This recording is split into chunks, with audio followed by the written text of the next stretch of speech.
Hello everyone, welcome to Anagani commerce. Students, మనం ఇప్పుడు NPO నుంచి నెక్స్ట్ ప్రాబ్లంకి వెళ్ళబోతున్నామండి.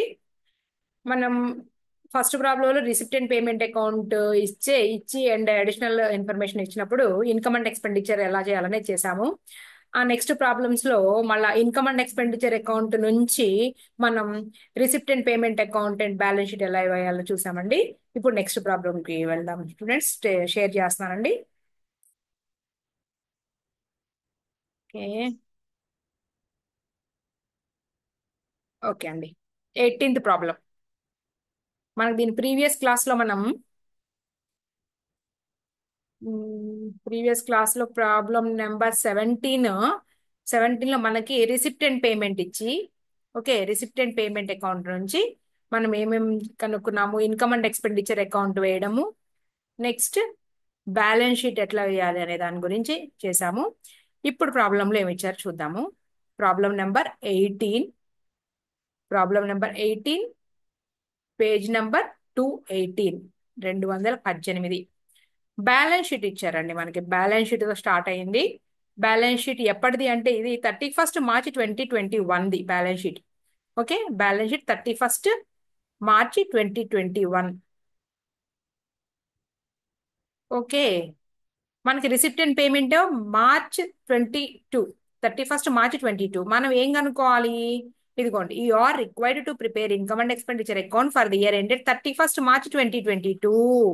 అంటే 1/4/2021 తో స్టార్ట్ అయ్యి 31/3/2020తో ఎండ్ అయ్యేటటువంటి అకౌంటింగ్ పీరియడ్ కి కనుక్కోమంటున్నారు. సో మనకి ఇక్కడ ఇచ్చిన బ్యాలెన్స్ షీట్ ఏంటి అంటే ఇది ఓపెనింగ్ బ్యాలెన్స్ షీట్. మన ప్రాబ్లం కి ఇది ఓపెనింగ్ బ్యాలెన్స్ షీట్. ఎందుకు అంటే మనం స్టార్ట్ చేసే సమ్ ఏంటంటే 1/4/2021 తో స్టార్ట్ అయ్యి 31/3/2020తో ఎండ్ అవుతుంది. కాబట్టి ఇది ఏంటి అంటే ఓపెనింగ్ బ్యాలెన్స్ షీట్. అంటే 31 మార్చి 2022 అంటే అర్థం ఏంటి? 1/4/2021 అని మీనింగ్. ఓపెనింగ్ బ్యాలెన్స్ షీట్ ఇచ్చారు. మనం దీని ఆధారంగా ఇంకేమైనా ఇన్ఫర్మేషన్ ఇచ్చారా అంటే రిసిప్టెంట్ పేమెంట్స్ కూడా ఇచ్చారండి. Opening balance sheet and recipient payment ని బేస్ చేసుకుంటూ మనం ఏం ప్రిపేర్ చేయాలి అంటే income and expenditure account and balance sheet తయారు చేయాలి. ఇదిగోండి, income and expenditure account and balance sheet year ending కి ప్రిపేర్ చేయాల్సి ఉంటుంది. ఇది మనకి విషయం. క్లియరా? రైట్. మనం చేసేటటువంటి ప్రెసెంట్ అకౌంటింగ్ ఇయర్ ఏంటి అంటే 1/4/21 తో స్టార్ట్ అయ్యి 31/22తో మార్చ్ 22తో ఎండ్ అవుతుంది. క్లియర్? సరే, ఇప్పుడు మనం ఏంటంటే స్టార్ట్ చేద్దామండి. Income and expenditure account, next balance sheet, ఈ రెండు చేస్తే సరిపోతుంది. దాని అడిషనల్ ఇన్ఫర్మేషన్ మనం వర్కింగ్ నోట్స్ లోకి వెళ్తాము. ఓకే, మనం ఎప్పట్లాగనే ముందేంటి మనం ఎక్స్ప్లెయిన్ చేసేసుకుంటామండి, తర్వాత ప్రాబ్లంలోకి వెళ్దాం. Okay, income and expenditure account సరిపోవచ్చునండి.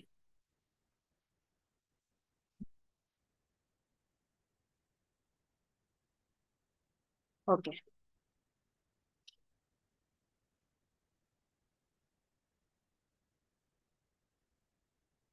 అలాగే మనం బ్యాలెన్స్ షీట్ కూడా తీసేసుకుందాం అండి ఇప్పుడే. ఎందుకంటే ఏ ఐటెం సంబంధించి వచ్చినప్పుడు వేసేయటం బెటర్ మన వాటిలో, మళ్ళీ కన్ఫ్యూజన్ లేకుండా. ఇది మనకి క్లోజింగ్ బ్యాలెన్స్ షీట్ అంటే 31st balance sheet as on 31/3/2022 అనమాట balance sheet. Right, enough.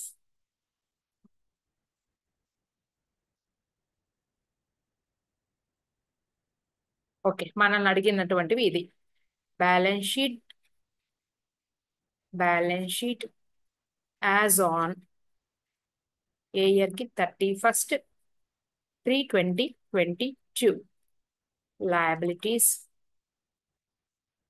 Amount rupees, assets amount rupees. Right. అలాగే income and expenditure account, income and expenditure account for the year ended 31/3/2022. Right. ఇవల్ల కూడా మనకి ఏంటంటే nominal rule ప్రకారం expenditure ఏమో debit side, income ఏమో credit side. Okay అండి. సరే అండి, క్యాష్ బ్యాలెన్సెస్ ఏమైనా ఉన్నాయేమో ముందు చూద్దాము. ఇదిగోండి, రిసిప్టెంట్ పేమెంట్ లో క్యాష్ బ్యాలెన్సెస్ ఎప్పుడు కూడా ఓల్డ్ అంటే ఓపెనింగ్ కాదు క్లోజింగ్ తీసుకోవాలి. క్లోజింగ్ బ్యాలెన్స్ షీట్ కాబట్టి 20,000 11,300 రూపీస్ అండి. 20,000 అండ్ 11,300 రూపీస్, ఈ రెండు కూడా రాసేద్దాం మనం బ్యాలెన్స్ షీట్స్ లో.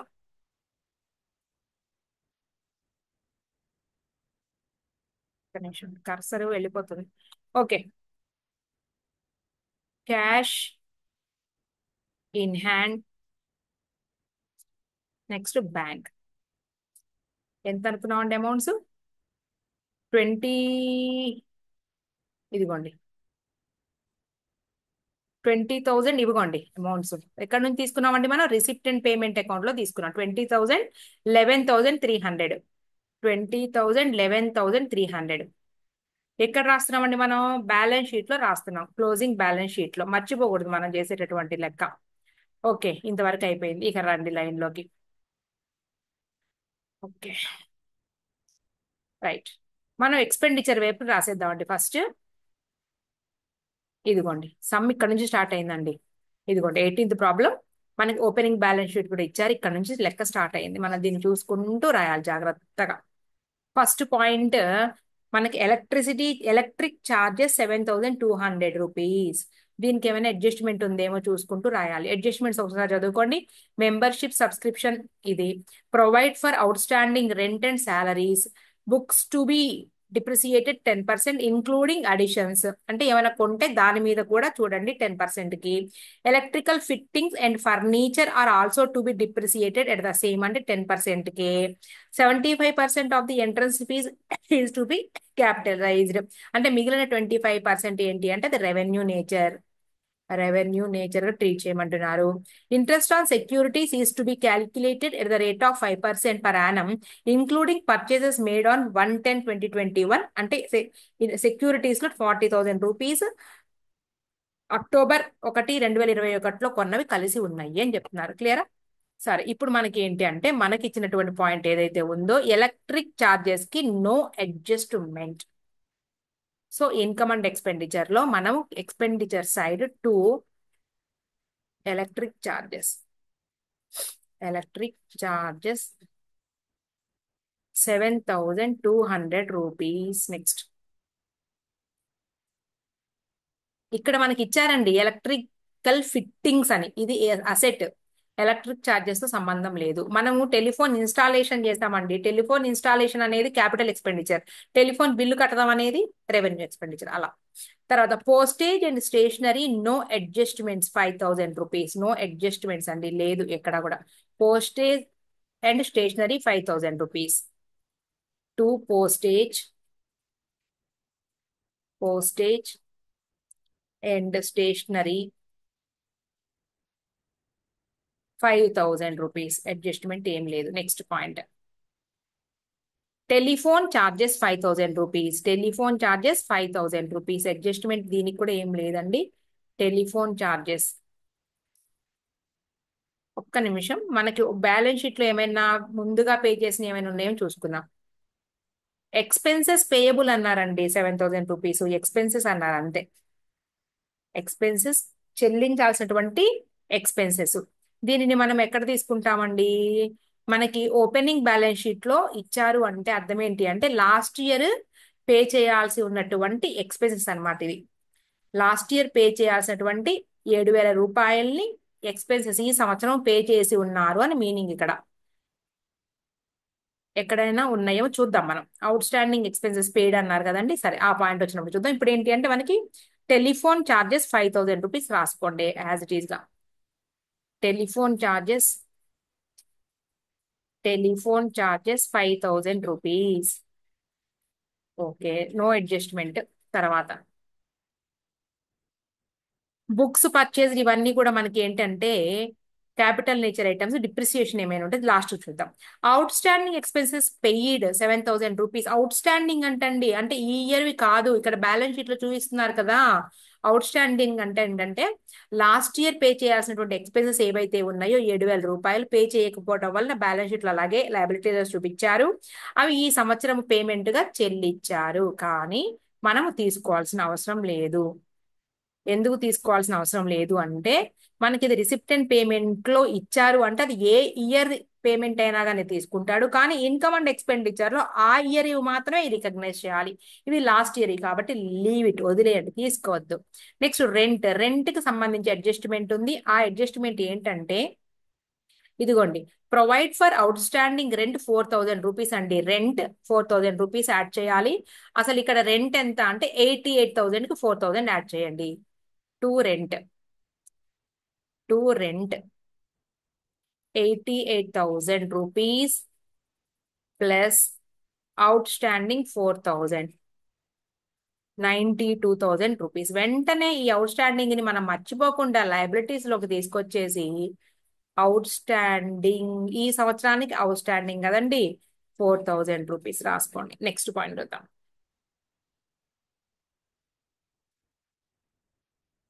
నెక్స్ట్ ఇదిగోండి, ఇన్వెస్ట్మెంట్ ఇన్ సెక్యూరిటీ. ఇన్వెస్ట్మెంట్స్ అనేది అసెట్, ఇది కూడా తర్వాత చూద్దామండి. ముందు మనం రెవెన్యూ నేచర్ రాద్దాం. శాలరీ 66,000, ఇదిగోండి అడ్జస్ట్మెంట్ ఉందండి. Out standing salary 3,000, round up చేస్తాను కనబడుతుందా? Salary 66,000, salary 66,000, two salaries 66,000 plus out standing 3,000 rupees, total amount 69,000 rupees. వెంటనే మనం అవుట్ స్టాండింగ్ తీసుకురండి ఇక్కడికి.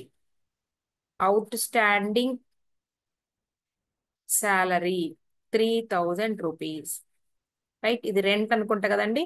Out standing rent 4,000. Clear. Next తర్వాత పాయింట్, రెంట్ అయిపోయింది. ఓకే, అవుట్ స్టాండింగ్ ఎక్స్పెన్సెస్ పేరు తీసుకోలేదు. Investments in securities, investment in securities అనేది ఏం చెప్పాను? ఓకే, అయిపోయింది కదా పాయింట్. సాలరీస్ పాయింట్ అయిపోయింది. ఇన్వెస్ట్మెంట్స్ ఇవన్నీ కూడా క్యాపిటల్ నేచర్ లాస్ట్ చూద్దామన్నాను.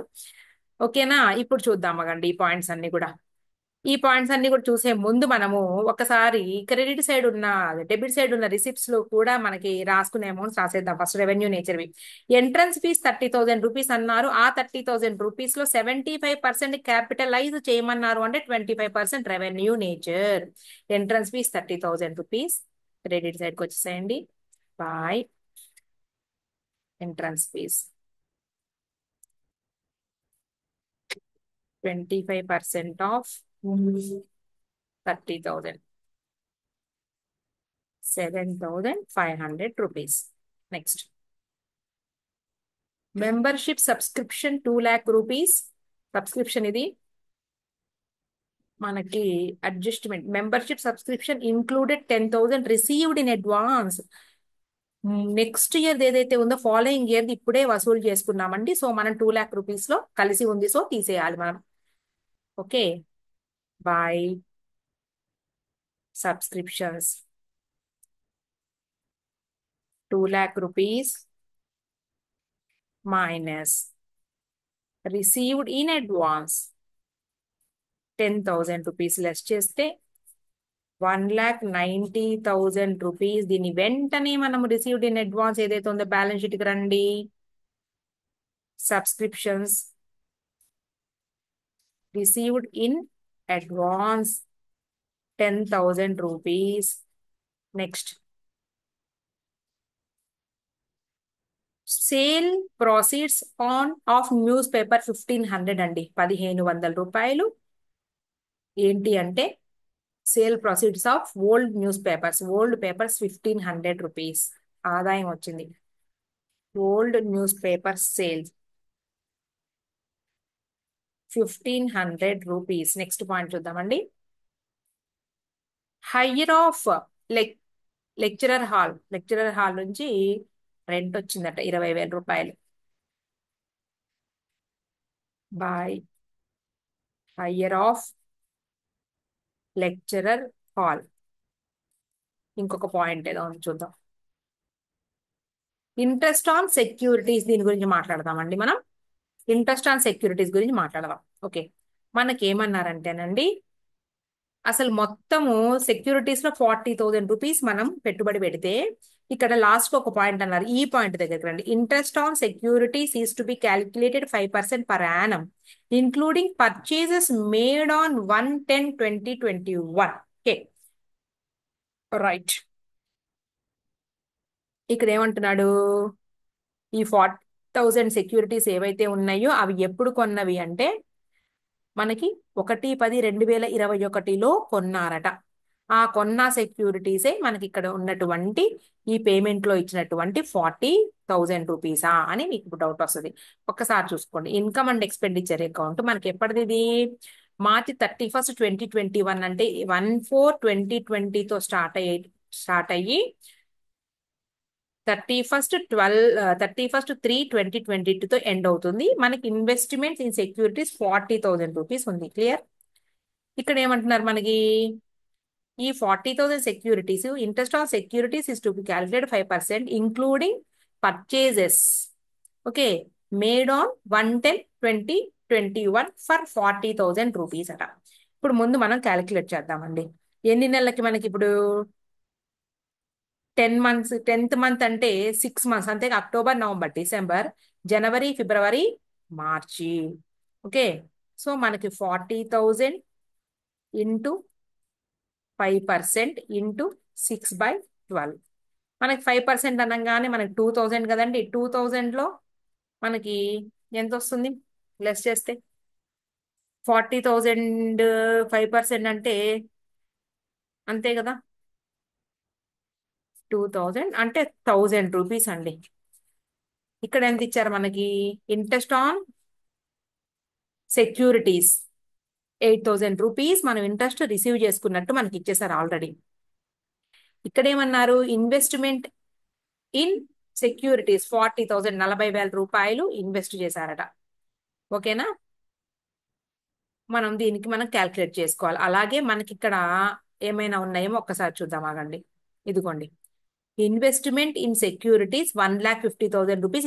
ఇదేంటండి, బ్యాలెన్స్ షీట్ అంటే ఆల్రెడీ మన దగ్గర పుస్తకాలలో 1,50,000 రూపాయలు ఇన్వెస్ట్మెంట్స్ ఉన్నాయంటే అది ఇంతకు ముందువి, పాస్ట్వి. ఈ సంవత్సరం కొన్ని పే చేసిన ఎంత అంటే 40,000 40,000 రూపీస్. ఈ 40,000 కూడా ఎప్పుడు కొన్నారు? పేమెంట్ లో ఉంది చూడండి, ఈ సంవత్సరం కొన్నారు అని అర్థం. అది ఎప్పుడు అంటే 1/10/2021లో కొన్నారు. అంటే దీని మీద మనము 5% ఎన్ని నెలలకి? 6 months వేయాలన్నమాట. ఈ 40,000 మీదేమో 6 months కి వేయాలి.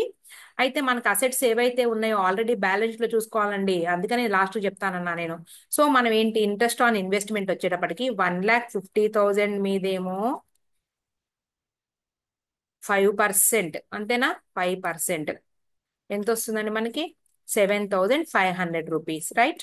ఇప్పుడు మనకి 40,000 రూపీస్ ఇంటూ 5% ఇంటూ 6/12 అనగానే నీకు ఎంత అమౌంట్ వచ్చింది? 1,000 రూపీస్ వచ్చింది.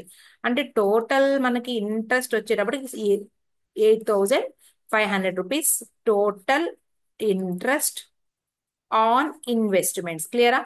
అయితే మనకి ఏమైందంటే ఆల్రెడీ మీకు ఎంత అమౌంట్ వచ్చేసిందంటే 8,000 రూపీస్ రిసీవ్ చేసుకున్నప్పుడు రాసుకున్నాం మనం, రైట్? 8,000 రూపీస్. ఇప్పుడు ఇంకెంత రాసుకోవాలి అంటే మనము 8,500 రూపీస్ అంటే 500 రూపీస్ మనం ఇంకా రాసుకోవాల్సి ఉన్నాము. సో రిసిప్ట్ సైడ్కి, ఇన్కమ్ సైడ్కి వచ్చేసేయండి. ఇంట్రెస్ట్, ఆల్రెడీ ఇంట్రెస్ట్ ఎంత అండి? 8,000 రూపీస్ ప్లస్ అవుట్ స్టాండింగ్ వచ్చి 500 రూపీస్, మొత్తం 8,500 రూపీస్ అండి. ఇలా రాయాలి. క్లియరా? సేమ్ అవుట్ స్టాండింగ్ ఇంట్రెస్ట్ ఎక్కడ రాసుకుంటాం? మళ్ళీ ఇక్కడ రాసుకుంటాము. మనం సెక్యూరిటీస్ కలిపి రాద్దామా, లేదంటే రాసేద్దాంలేండి రావాల్సినటువంటి interest. Out standing interest, interest on securities 500 rupees. మనకి డౌట్ లేకుండా రాసేసామండి పాయింట్. సెక్యూరిటీస్ కలిపి రాయొచ్చు, డైరెక్ట్ గా రాసేసాం. క్లియరా? ఇక మనకి ఏమేం పాయింట్స్ ఉన్నాయో ఒకసారి చూడండి. మీకు మొత్తం మీద credit side, debit side amounts అన్ని కూడా అయిపోయినాయి. Entrance fees 25%, revenue nature, membership అయిపోయిందండి, సేల్ ప్రాసెస్ అయిపోయినాయి, hire purchase hall, interest on securities కూడా రాసేసాం. ఇక చూద్దాం. ఎలక్ట్రిక్ ఛార్జెస్ 7,200 రాసాము. పోస్టేజ్ అండ్ స్టేషనరీ అడ్జస్ట్మెంట్ కూడా తీసుకురాము. టెలిఫోన్ ఛార్జెస్ రాస్తాం. బుక్స్ సంగతి చూద్దామండి. బుక్స్ ఏమన్నారు చూద్దాం. బుక్స్ ఈ సంవత్సరంలో కొన్నవండి ఇవి. ఈ సంవత్సరంలో ఎప్పుడు కొన్నారు? ఏప్రిల్ 2021 కొన్నారు. అంటే స్టార్టింగ్ లోనే కొనేసారండి 60,000. అంటే ఇయర్లీ డిప్రిసియేషన్ క్యాల్కులేట్ చేయాలి బుక్స్ మీద. Books to be depreciated 10% including additions. Additions అంటే ఈ సంవత్సరంలో పే చేసి కొన్నాయి అని అర్థం. 60,000 అంటే అర్థమవుతుందా? మరి ఆల్రెడీ ఏమైనా ఉన్నాయా బుక్స్? బ్యాలెన్స్ షీట్ లో చూసుకోండి ఒకసారి. ఇదిగోండి బుక్స్ 4,00,000 రూపీస్. మొత్తం 4,60,000 మీద డిప్రిసియేషన్ క్యాల్కులేట్ చేయాలి. Depreciation on books. Okay. 4,00,000 plus 4,60,000 rupees. ఈ 60,000 ఏంటంటే ఈ ఇయర్ కొన్నాయండి. మనకి ఏం చెప్పారంటే క్లియర్ గా అడిషన్స్ మీద కూడా క్యాల్కులేట్ చేయాల్సిందే. ఇది ఇయర్ స్టార్టింగ్ లో కొన్నారు కాబట్టి 12 మంత్స్ కి క్యాల్కులేట్ చేస్తాం. So 4,60,000 rupees into 10%. So 46,000 rupees అండి depreciation on books. 46,000 rupees depreciation on books అన్నమాట. ఇదిగోండి మనం ఎటు సైడ్ రాస్తామండి? ఇదిగోండి టు డిప్రిసియేషన్ బుక్స్ 46,000 రూపీస్. ఇక్కడ వచ్చేటప్పటికి మనకి బుక్స్ అని రాసుకుని మొత్తం టోటల్ కలిపేశానండి. 4,60,000 రూపీస్ మైనస్ డిప్రిసియేషన్ 46,000 రూపీస్. ఎంత వస్తే అంత. రైట్, రాయలేదు మనం, రాద్దాం. ఇంకా చూద్దాం లైన్ గా.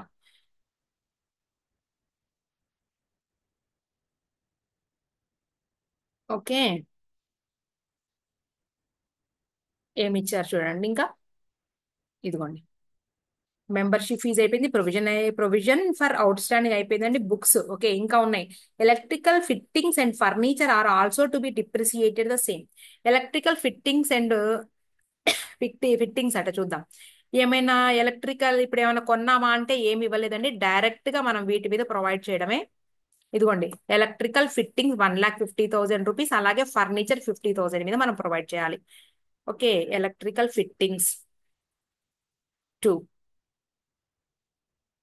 ఎలక్ట్రికల్ ఎలక్ట్రికల్ ఫిట్టింగ్స్ అలాగే ఫర్నిచర్ మీద 10% ఆఫ్ 50,000.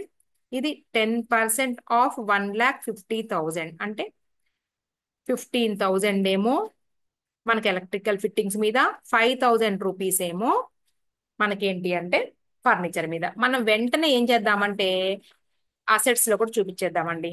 బుక్స్ రాసేసాం కదండి. బుక్స్ అయిపోయిన తర్వాత ఎలక్ట్రికల్ ఫిట్టింగ్స్, ఎలక్ట్రికల్ సామాన్లు అని అర్థం ఇక్కడ. Fittings 1,50,000 rupees minus depreciation 15,000 rupees అంటే 1,35,000 రూపీస్. అలాగే furniture 50,000 rupees minus depreciation 5,000 rupees, 45,000 rupees. Right, ఇంతవరకు అయిపోయాయండి మనకి. ఇంకా మొత్తం అన్ని పాయింట్స్ కూడా మనం కవర్ చేసేసాము. ఇదిగోండి అన్ని అయిపోయింది. Membership, out standing rent and salary, books to B depreciation మూడింటి మీద అయిపోయింది. 75% ఆఫ్ ఎంట్రన్స్ ఫీజు ఇక్కడ ఏమన్నారు? ఒక్క నిమిషం. 25% రెవెన్యూ నేచర్ అయితే మిగిలినదంతా కూడా క్యాపిటలే కదా. సో 30,000 లో మిగిలిన దాన్ని బ్యాలెన్స్ షీట్ లో లయబిలిటీ సైడ్ రాయండి. ఇదిగోండి ఎంట్రన్స్ ఫీజ్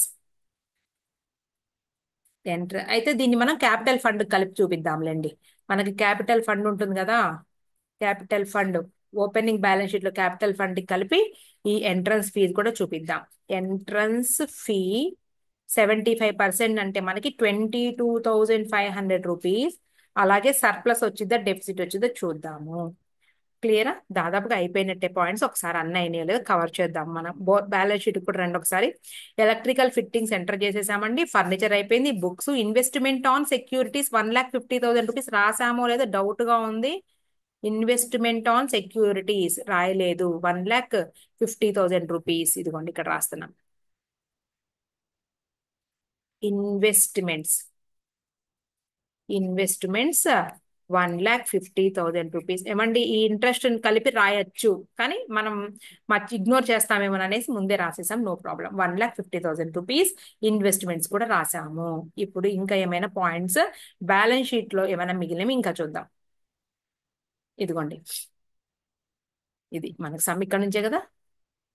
ఫర్నిచర్ అయిపోయింది. బుక్స్, ఇన్వెస్ట్మెంట్స్ ఇన్ సెక్యూరిటీస్ అయిపోయిందండి. క్యాష్ ఎట్ బ్యాంక్ అలాగే క్యాష్ ఇన్ హ్యాండ్ ఇక్కడ ఉందండి, ముందే రాసేసా నేను. తర్వాత క్యాపిటల్ ఫండ్ ఎక్స్పెన్సెస్ పేయబుల్ కూడా ఆల్రెడీ ఈ 7,000 రూపాయలు ఏంటి అంటే ఓపెనింగ్ బ్యాలెన్స్ షీట్ లో ఎక్స్పెన్సెస్ పేయబుల్ కాబట్టి మనం తీసుకోకూడదు ఎక్కడా కూడాను. క్యాపిటల్ ఫండ్ 7,93,000 రూపీస్ క్యాపిటల్, అంతేనా? 93 95 okay. Capital fund 7,93,000 rupees. Capital fund 7,93,000 rupees. దీనికి యాడ్ చేసుకుని 0,0,5,5,1 8,15,500కి డెఫిసిటా ఏమొచ్చిందో చూసుకుని మనం చేసేస్తే సమ్ అయిపోతుంది. ఇదండి మనకి సమ్ మొత్తం రాసేసాం. మనం చూసుకొని కావాలంటే ఈ ప్రొసీజర్ లో చేయాలి. చూడండి పాయింట్స్ అన్ని కూడా ఇదిగోండి. ఓకే, ఇప్పుడు మనం ఏంటంటే సమ్ లోకి వెళ్ళిపోదాం. ఇక్కడ ఆన్సర్ లోకి వెళ్ళిపోదాం. చూడండి లైన్ గా ఇదిగోండి, ఇక్కడ నుంచి స్టార్ట్ అయింది. మనం రాసామా లేదా కరెక్ట్ గా చూద్దాం. ఫస్ట్ మనం ఎక్స్పెండిచర్ సైడ్ ఎలక్ట్రిసిటీ చార్జెస్ రాసాం కదండి. Postage and stationery 5,000 rupees. Telephone charges 5,000 rupees. Rent కి అవుట్ స్టాండింగ్ రెంట్ 92,000 రూపీస్. వెంటనే ఈ 4,000 ఎక్కడ రాయాలండి? బ్యాలెన్స్ షీట్ లో అవుట్ స్టాండింగ్ రెంట్ కింద మనం రాయాల్సిందే. ఇదిగోండి 4,000 రూపీస్. ఇదిగోండి అవుట్ స్టాండింగ్ రెంట్ 4,000 రూపీస్. అలాగే outstanding salaries balance sheet లో రాయాలి. మొత్తం outstanding expenses 7,000 rupees, right. తర్వాత మీకు ఇంకా ఇంకేం పాయింట్స్ ఉన్నాయి చూడండి ఒకసారి. Salary 66,000, out standing 3,000, 69,000. డిప్రిసియేషన్ మొత్తం ఫుల్ ఇయర్ 60,000 మీద కూడా, so 4 lakh plus 60,000, 4,60,000, 46,000. Electrical fittings 10% on 1,50,000 rupees, 15,000. Furniture 5,000 rupees. ఈ అమౌంట్ మొత్తం రాసామండి. మనం ఏమి ఎక్స్ట్రా రాయలేదు, ఏమి రాయకుండా ఉండలేదు, అన్ని రాసాము. కాల్ చెక్ చేసుకోండి. Entrance fees 25% revenue nature. Membership subscriptions 2 lakhs. Advance తీస్తే 1,90,000 rupees. Sale of old newspaper. Lecture hall కి in rent. Interest on securities 8,000 rupees. 500 rupees accrued interest 8,500. కావాలంటే ఇక్కడ చెప్పారు చూడండి, 5% ఆన్ 1,50,000 ప్లస్ 5% ఆన్ 40,000 ఇంటూ దాంట్లో half. ఎందుకు అంటే 6 నెలలు కాబట్టి, రైట్. డెఫిషియన్సీ వచ్చిందండి 16,700 రూపీస్ డెఫిషియన్సీ. డెఫిషియన్సీ వస్తే ఏం చేయాలి? మనం క్యాపిటల్ ఫండ్ నుంచి లెస్ చేయాలి. ఇదిగోండి capital fund. Entrance fee capitalise చేసాము 8,15,500. ఇదిగోండి మనకు వచ్చింది కదండి, సేమ్ మనం చేసాము ఇదంతా కూడా. ఇదిగోండి 8,50,500, దాంట్లోంచి మైనస్ డెఫిసిట్ ఎంత వచ్చిందో అది తీసేసి ఇక్కడ రాసుకుంటాం. Okay, right. ఓకేనా? ఇది సాలరీస్, మెంబర్షిప్. ఇటు పక్కన చూడండి, ఎలక్ట్రికల్ ఫిట్టింగ్స్ 1,50,000 లోని తీసేస్తే 1,35,000. Furniture 50,000 minus 5,000, 45,000. Books 4,14,000. Investment in securities 1,50,000 plus 40,000, 1,90,000. Interest accrued 500. Cash at bank, cash in hand, ఇంతే సమ్. ఓకేనండి, చూసుకోండి. ఇంకా ఆన్సర్ లేసేది ఏముందిలే. మొత్తం పాయింట్స్ అన్ని కవర్ చేసాము. ఓకే స్టూడెంట్స్, మనకి ఎన్నో ఏ సమ్ అయింది ఇప్పుడు మనం? పేజ్ నెంబర్ చూసుకుందామండి. 18th problem 218. Okay, 18th problem 218. Okay, 18th problem 218 page number.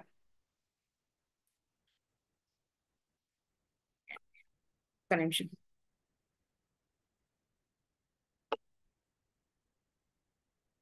Close చేస్తున్నాను. రికార్డ్ ఆప్షన్ కనిపించాలి. Okay, 18th problem 218 page.